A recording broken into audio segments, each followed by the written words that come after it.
Fyodor Dostoevsky's famous novel, The Brothers Karamazov, there was a middle section entitled The Legend of the Grand Inquisitor. I believe this novel was made subject of a Hollywood motion picture. The contents of the Legend of Grand Inquisitor are as follows. Our Lord returns a second time to the earth. He is put again, yet once again, precisely because he did not give people bread. That is, he brought a doctrine of the pursuit of heavenly things rather than the pursuit of material happiness. And it is because of this that he was put to death, and no less by a cardinal. The recent elections, not only in the United States but abroad, the 92 elections that is, offer a frightening testimony that in the United States and more generally throughout the world, heavenly pursuits and a concern for the law of God are held to be unimportant. The doctrine of bread and stomachs has become preeminent, and finally, post-conciliar Catholics reflect this tendency as much, if not more, than the population at large. I'm Julius Smetona. This is what Catholics believe. We'd like to offer a perspective, a Catholic perspective, on the 92 elections.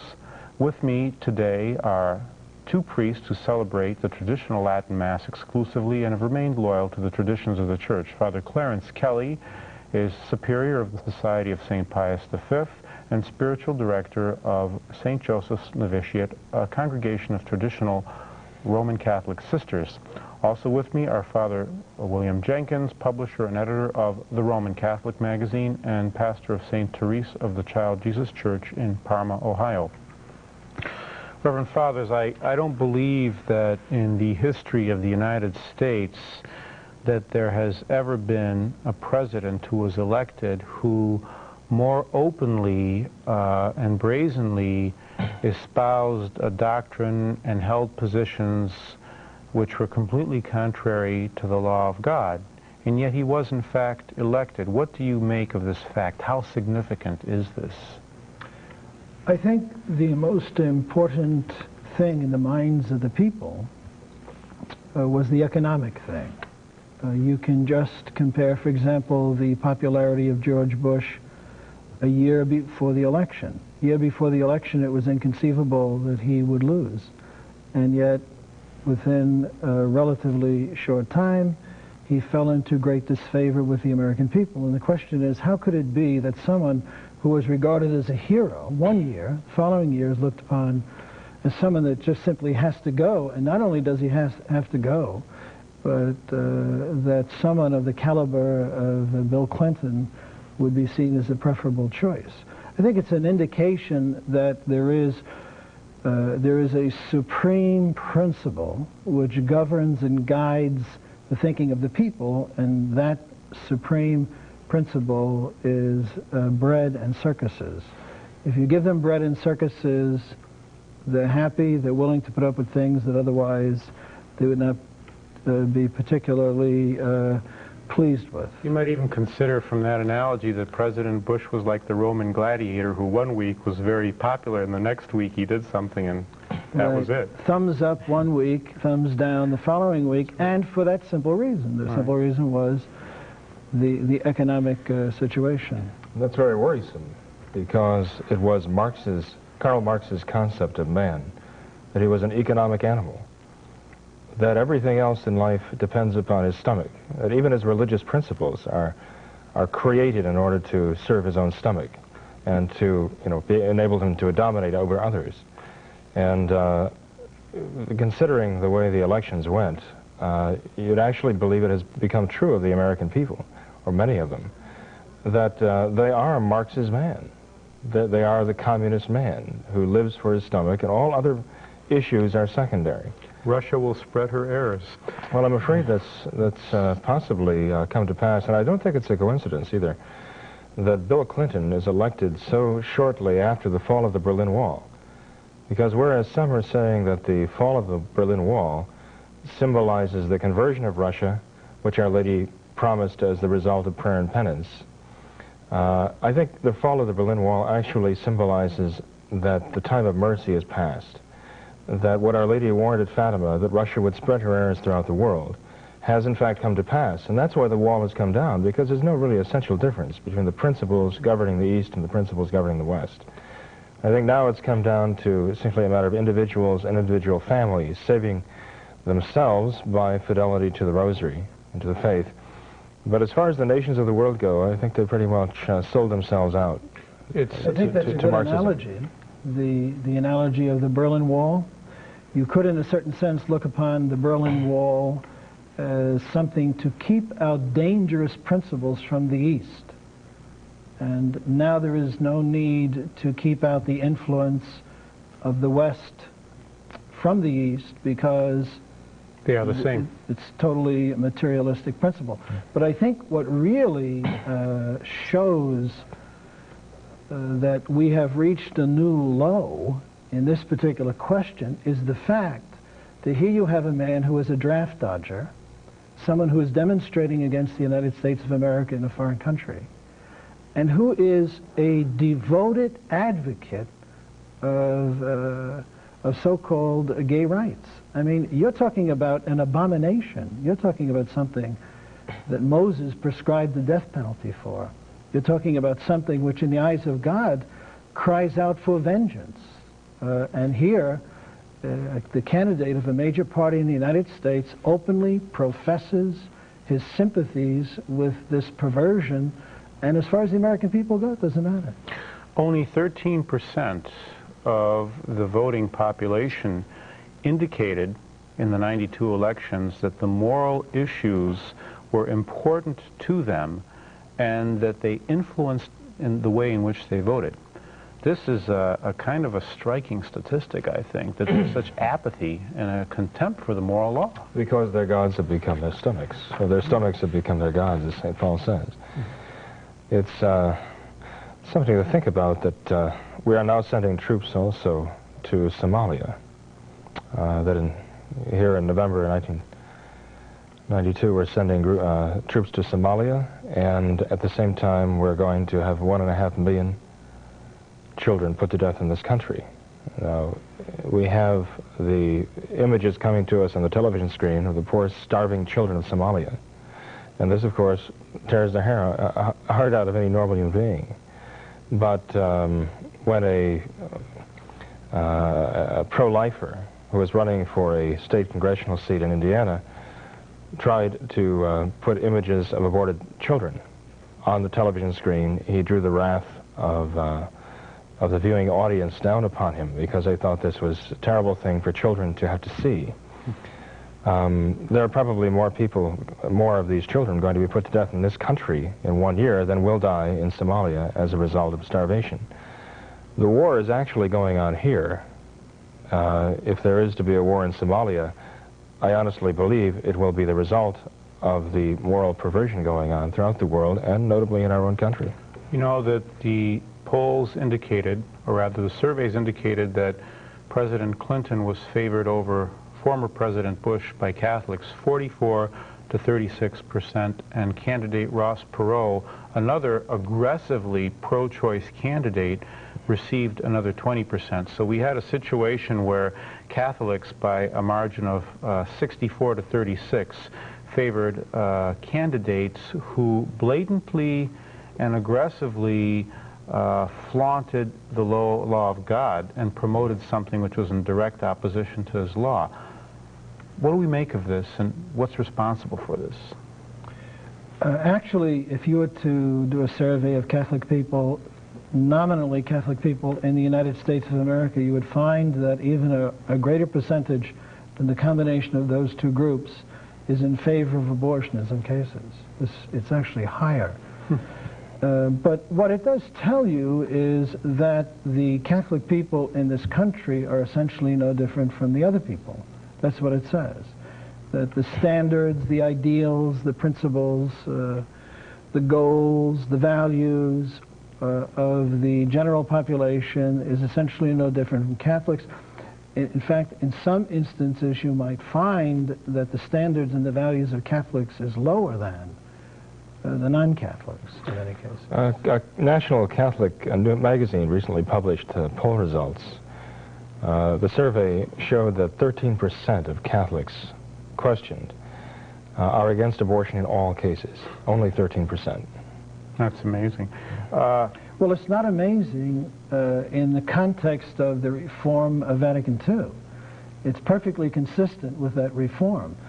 It's amazing in contrast with the way Catholics were before the Second Vatican Council.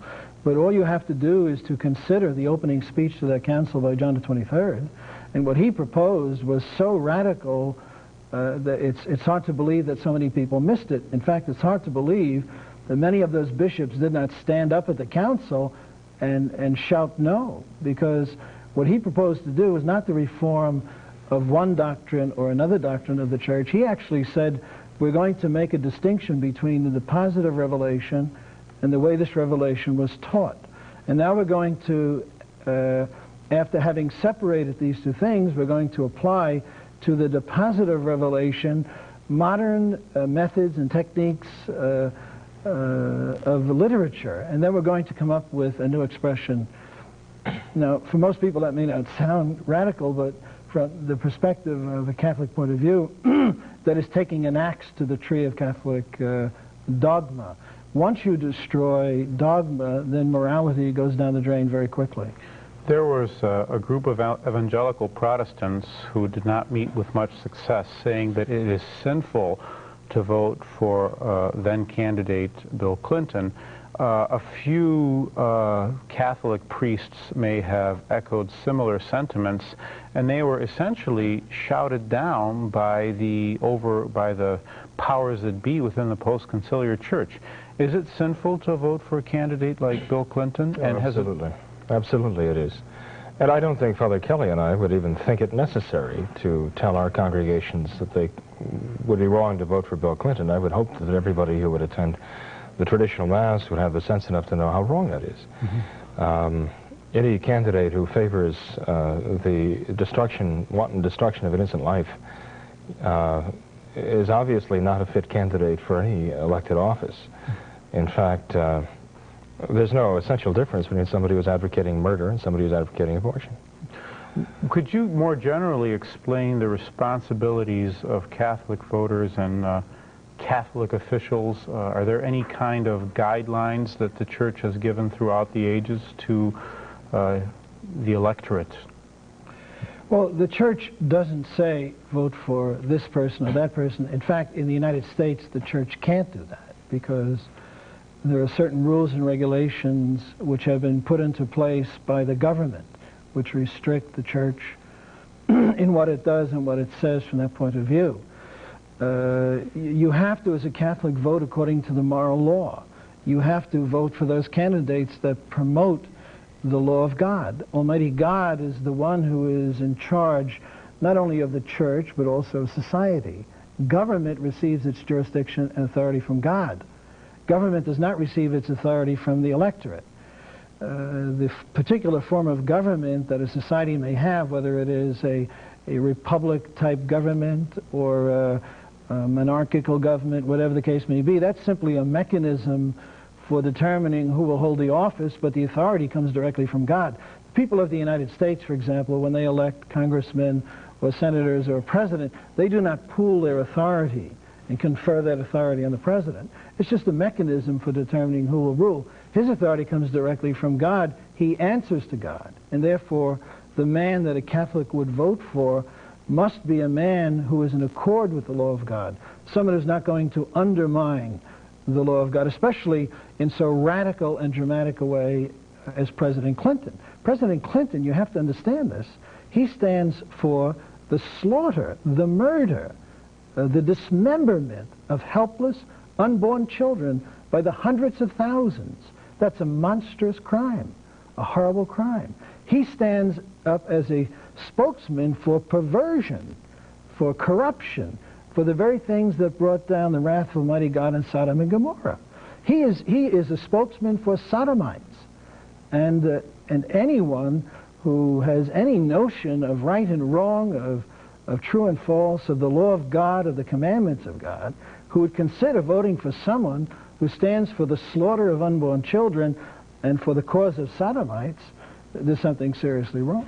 You're watching what Reverend Fathers, I understand that historically the church has taken stands in political questions. It has excommunicated kings who did not follow the laws of God. Maybe Father Jenkins can even tell us about a very interesting episode in Venice with Pope St. Pius X. And also, what should be done in this case? We have numerous Catholic politicians who behave in a completely un-Catholic manner with impunity. Senator Kennedy, Supreme Court Justice Kennedy, Mario Cuomo, Jerry Brown, and nothing is done. Should they not, in fact, be excommunicated? Well, yes, absolutely. But excommunicated from what now? I mean, they can be Novus Ordo Catholics or Vatican II Catholics and get along perfectly well. Because they're just being ecumenical. You can be ecumenical dogmatically, but you can be ecumenical morally, too. That means you have no fixed standards. Pure opportunism. But Pope Pius X was the Cardinal Patriarch of Venice before he was elected the Pope in 1903. And when he took over the See of Venice, he found that the government of the area was pretty much in the control of the Freemasons, and they were very anti-clerical.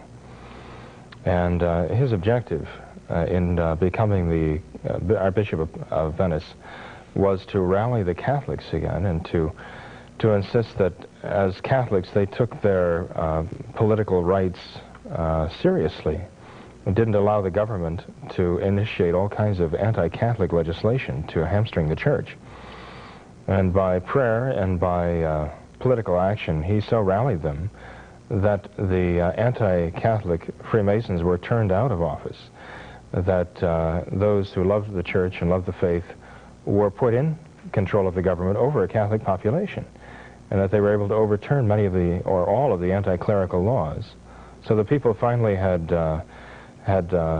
political representatives who truly did represent them. Mm-hmm. Father Kelly, it seems that in the recent, and rather the 92 elections, we as a nation have moved from a position of perhaps indifference to the laws of God to outright rejection and contempt. As nations cease to exist in this world, and therefore they must be brought to justice in this world, what can we expect to happen to us as a result of this fact? Well, I would first of all say that I don't really know if it is contempt, because to have contempt for something requires a certain commitment. It requires a certain backbone, even if it is rooted in evil principle. But it nevertheless requires a certain degree of commitment and determination, and that is what I think is lacking. I don't think there is contempt as a general rule among the American people for things of religion or for the law of God. I just don't think there's sufficient backbone to have contempt. I don't. I think there's just a broad-based indifference. Now, I do think that there is a significant percentage of the population of the American people in which there is a certain amount of moral fiber. We could actually be further along in this moral corruption than we are now. And there is a certain amount of catering to that. There are certain politicians who cater to those who do stand for certain principles, and that's an indication that there are people with principles. But generally speaking, I think the problem is that there are no principles. I think the problem is that the bread and circus, that's the principle. Who is going to get me a new car? Who is going to fill my refrigerator? How am I going to have a nice variety of television programs, a big stereo, comfort, health care from the crib to the grave? I think that's what the American people are fundamentally concerned with. And I do think that it indicates a very, very serious problem in this sense, that with no principles to guide them, no principles in which they are rooted, they can be led along the garden path to anything. They can be led along, for example, to the institution of a world government, as long as that world government does not deprive them of their bread and of their circuses. Mm-hmm. So I think we're in a very dangerous position. I think we are at a crossroads in the life of this country, and I think that the people are now being led down one option in that crossroad from which perhaps there will be no return. We see, too, now that President Clinton is in power, that he has an agenda of, especially with Vice President Gore, of this hardcore environmentalism, which is very hostile to Catholic religion. It's rooted in this Hindu mysticism and worship of Mother Earth. It has as its principle abortion and birth control and population control and so forth. What do you think those who try to live virtuously can expect in the years ahead with people like this in power? They could expect that their virtues will be labeled as crimes. Whatever is virtuous in the Catholic eye is going to be a vice in the eyes of the negative population growth, zero population growth people, and the radical environmentalists a la the earth worship and so on.